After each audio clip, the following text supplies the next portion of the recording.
What is going on with the Bitcoin price? We've taken a dip down to 100K. Are we going lower? Are we going to turn around and shoot higher? Have we topped for the cycle already? What is going on? Let's see if we can break it down in this video. Okay, so in this video, I want to take a look at this new model I've been developing. I'm calling it a risk gauge or a power law oscillator. And it's this funky chart here. But before I talk about that, let's go back to the regular, well-known power law chart here and just talk a bit about what this actually represents.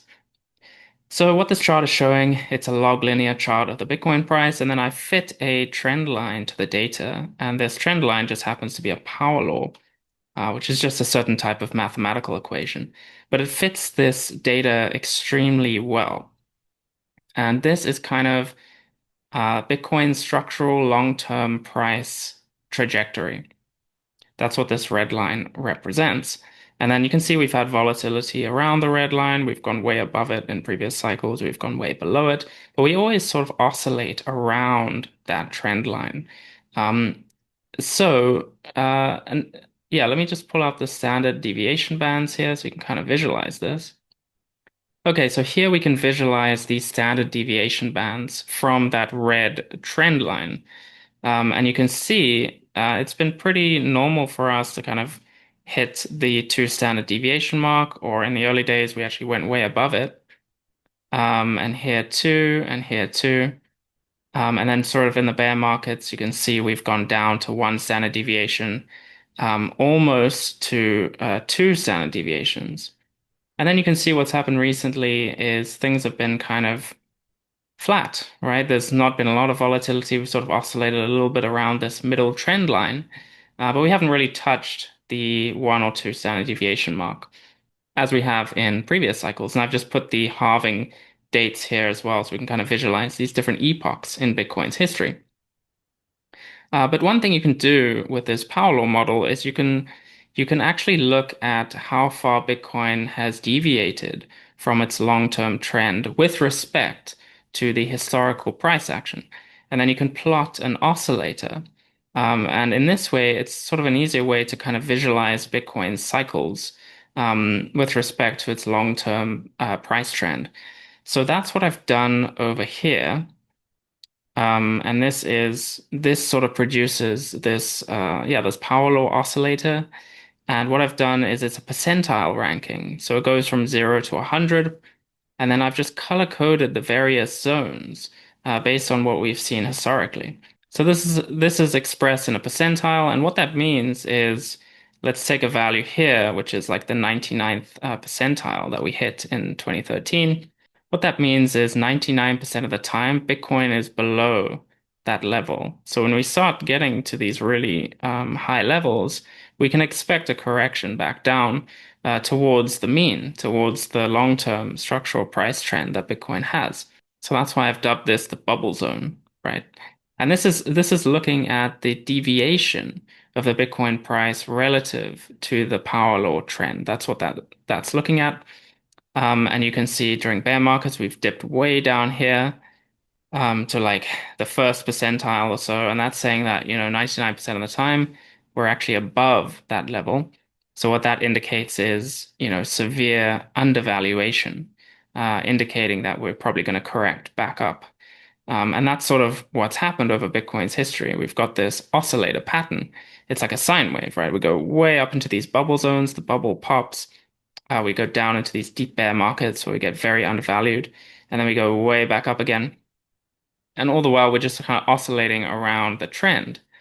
Um, and what you'll see, and what you'll see recently has happened is that in this cycle so far, we haven't got up to the red bubble zone here.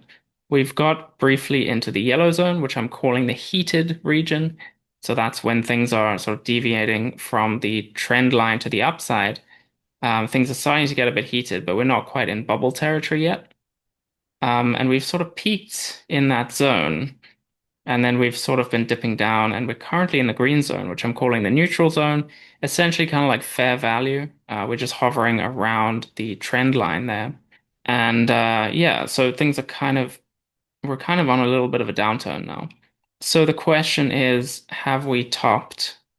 Are we going lower? Or could we see a reversal and head back up? So nobody really knows. But one thing we can do is try to fit a trend line to this data. And like I mentioned, it follows a sine wave. Um, so what I did is I computed a sine wave and I fit it to this data as best as I could. Now this hasn't been done in any kind of rigorous fashion. This is kind of just back of the envelope stuff. But it's interesting nonetheless. We can see the sine wave fits relatively well, right? It captures this peak here, this trough, this peak, this trough, this peak, and it sort of just oscillates around. You'll see in 2019 we had another peak here, which is quite interesting. But yeah, it fits the data reasonably well, and sort of according to this cyclical model, it would be telling us that we've already topped, right? Because we're in that part of the cycle where generally things are going down. As you can see by this sine wave, you can see it's going down here, and it's sort of searching for that bottom before it comes back up. So what this would suggest is that the sort of with regards to its deviation from the long-term trend, end of 2024 was kind of the top. The actual price top was in sort of mid 2025, where we hit 126K, right? And ever since then, we've kind of been sloping down. So that's what this model is showing. So if we are to take this at face value, then we can expect probably go a bit lower before we turn around and start coming back up again. But of course, nobody really knows, and this is kind of assuming that the typical Bitcoin cyclical behavior holds. And of course, there's been a lot of debate as to whether cycles are still a thing in Bitcoin, right? We've had this kind of 4-year cycle based around the halving, but the halving doesn't really uh, impact things as much as it used to because the Bitcoin supply is much bigger. The relative amount of Bitcoin that isn't being issued doesn't really create any kind of supply squeeze or anything like that. So there's no sort of real reason why this pattern should hold. But sometimes it comes down to psychology and things like that, and you never know.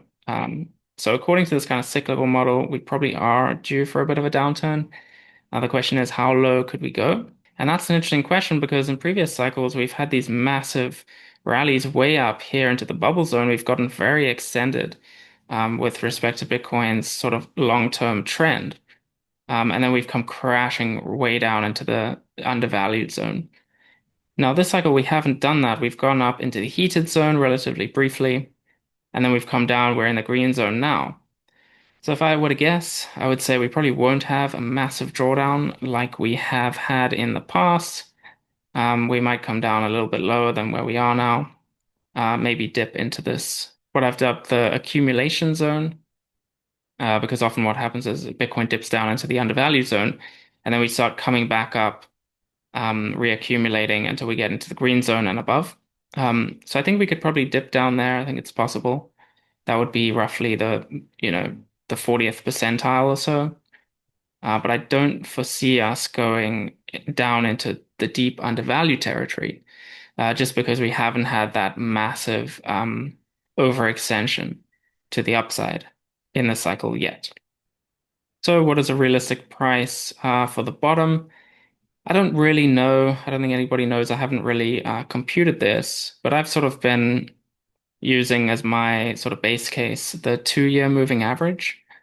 So this 2-year moving average is this indicator is used to sort of measure tops and bottoms in Bitcoin. And generally, when we dip below the 2-year moving average, that's sort of very undervalued territory, and we sort of come back up quite hard. And then when we go above the 2-year moving average multiplied by 5, that's usually where we top. That's what this indicator is showing. And you can see we're kind of trending towards this 2-year moving average here. So yeah, I mean, if I were to just guess, throw out a number, I would say probably the bottom is around this 2-year moving average line, which is holding at about 79K, or actually, sorry, 80K. And I think that makes sense. I've heard some on-chain analysts also talk about 80K probably being the bottom. So that's what I would say. That's assuming we get down there. But I do think if we got down there and possibly dip below it, that would probably be a, a fantastic buying opportunity.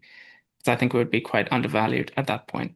Okay, so I hope you enjoy this video. If you find this content interesting, please subscribe. Again, this is not investment advice. I'm not an investment professional or a macroeconomics analyst or anything like that. I'm just somebody who finds Bitcoin fascinating and enjoys looking at data.